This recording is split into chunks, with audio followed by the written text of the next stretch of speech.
Yes. How'd you like what I did with your analogy? I like the. You're a tidy guy. I had a messy analogy there. Yeah. So you're speaking coming up on Thursday at the Open SDX Summit, right? Yep, that's right. And you're going to give Chris Mellor's view Picture of the storage, industry. So what exactly is that? I had to step back and have a think about what it is, because there's so much going on.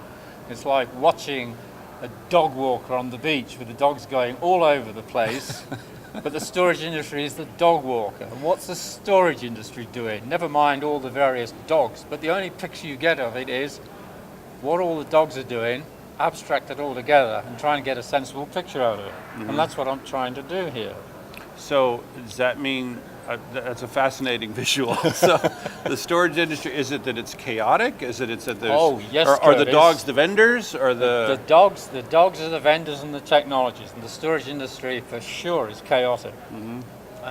A few years ago we had 6 main storage array vendors, HDS, HP, EMC, and so forth, and by and large that was the storage industry. Right. But for some reason, people decided that the storage array was the problem and not the solution. And I think it's a mix of virtualized servers needing more data faster. So there's this tremendous gap opening up between the servers and the storage array. It's a data latency gap. Mm-hmm. And the servers want their data faster. And they want it faster in different use cases. The big data guys want it faster. The object storage people say the file systems are too slow. Server flash people say network storage arrays, blah, no use. Got to be as close to compute as possible. Right. Software-defined storage people say you've got hardware lock-in.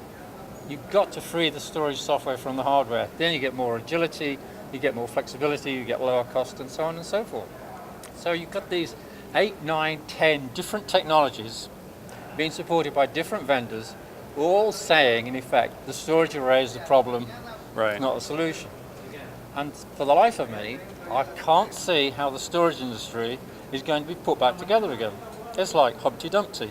It's off the wall, it's breaking into bits, and I can't see a single fresh collection of bits going up. No, I kind of agree with you. I don't think it can sustain all of the current vendors that are there. Obviously, there will be some consolidation, but to use your analogy, each of those dogs, if there's a dog walker with 20 dogs, each of those dogs came from a different house that is very happy with that dog. Yes. How'd you like what I did with your analogy? I like you're a tidy guy. I had a messy analogy there. Yeah. So I'm not so sure I agree with you about there will be some consolidation. If, say, the storage industry business is worth, say, $50 billion, and 8 vendors at the moment have, say, 60% of that. Well, you can shrink it up into individual bits, and for sure, NetApp's and EMC's overall revenues will go down. But the Pures, the Nimbles, the Tintries, the Next Gens, the whoever's, they can survive on their 1 to 10 billion bits. Right. I think it'll just carry on I like guess that. I just think that at some point, some of those will get acquired by some. I mean, it's already happening, right? And of course, some of them will not last, right? Intuitively, you have to be right. Right. I can't see it happening in the short term, say, but for sure there must be vendors who will, to be a little bit unkind, do an Exxon, right, and kind of just fail away. Right. Cool.